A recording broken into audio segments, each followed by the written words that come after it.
What's going on, guys, and welcome back to the channel. Another video with Motormouth laying in the room with me. So just bear with me while she loudly overrides every single thing that I say. She is just laying down right now, just chilling. But the topic for today's video...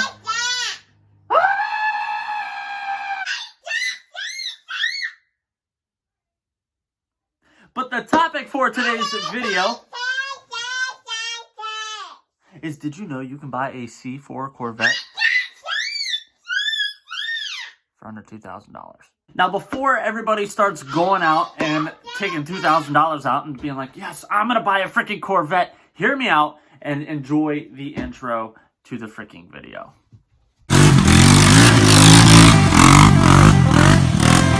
Yeah, look at that LB7 smoke, baby.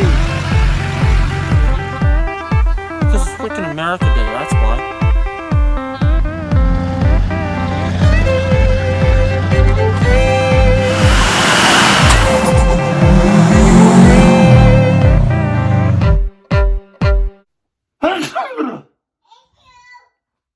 Thanks, kids. Alrighty, Mom has the little one now, so we can kind of get into what the topic is here for today. And yes, you can find C4s for under $2,000. What I'm saying is, if you're going to buy a Corvette for under $2,000, you gotta know and you gotta understand that there's probably going to need to be some work done to it. Now, when I'm saying that you can get a C4 Corvette for under $2,000, you could take the LT1s, which are from 1992 on, and just throw them out the door, because you're not necessarily touching an LT1 unless it needs a lot of work for under $2,000. But I'm going to walk you guys through step by step what C4 Corvettes from 84 until 92 that you should really look into. A swig of Monster. You guys already know.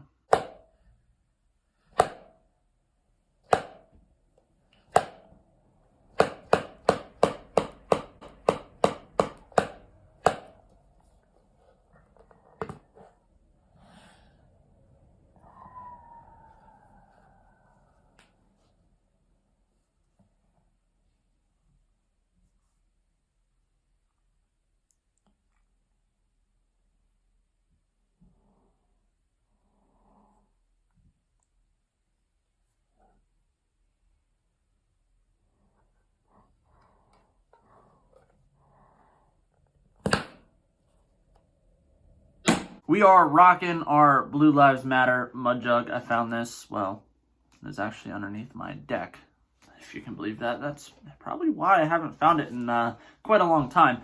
But going to the motors and the different years and stuff like that, in 1984, they did have the L83, which had 205 horsepower and 290 foot-pounds of torque. Definitely not the most powerful, but still, you know, that's decent power, especially for 1984. But if you fast forward 1 year to 1985, you're looking at 230 horsepower, 330 foot-pounds of torque.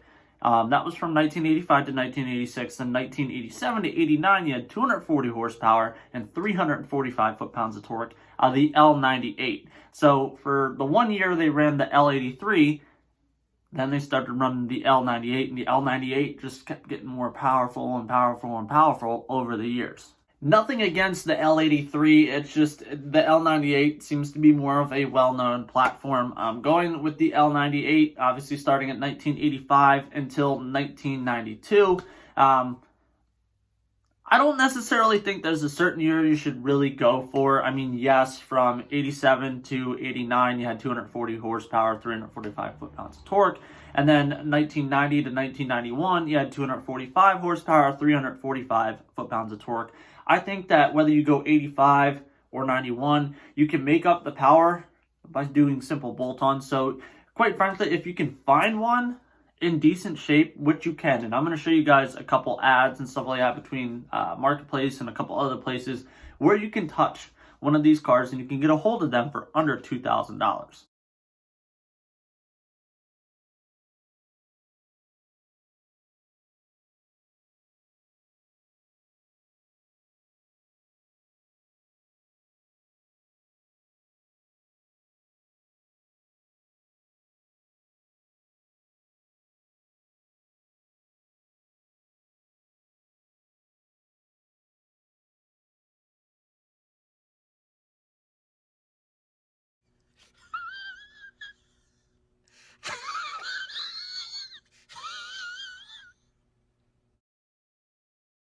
One of the biggest differences... She's back. One of the biggest differences...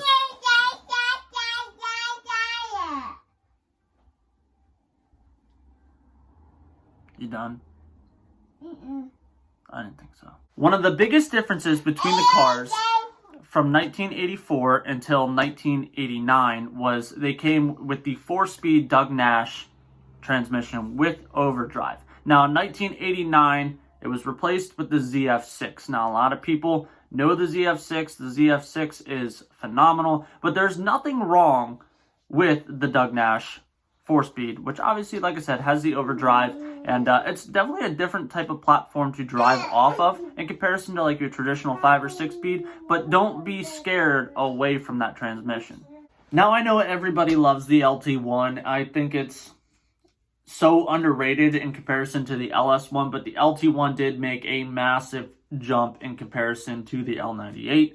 Obviously, in 1992, they came out, they had 300 horsepower, 330 foot-pounds of torque. So torque was about the same, actually a little bit less than the L98, but you had that like 55, 60 horsepower increase, which helps a lot on the lower end.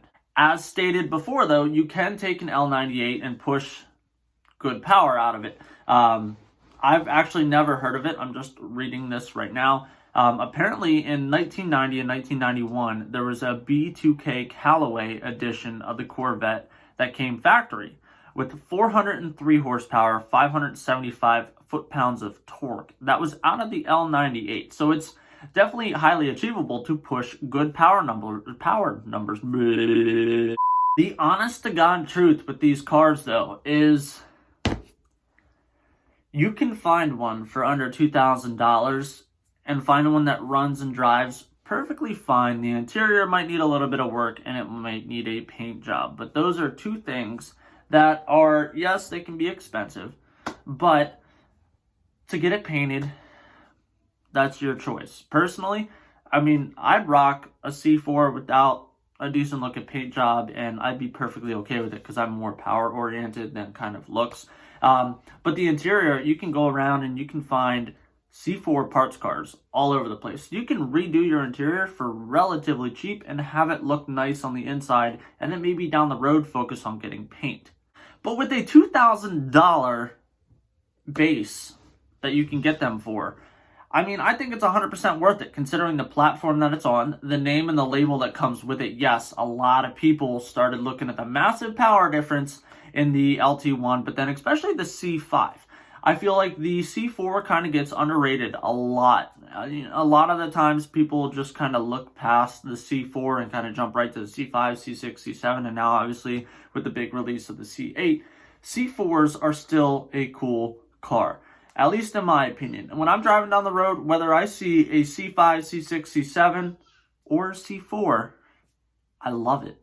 And it turns heads. It doesn't matter who you are. There's going to be people that break their neck looking at these cars. So if you're looking for a cheaper project that you can find and have something that is a piece of history, something that is now going on 40 years old, if you get a 1985, it's going on 40 years old. That's insane.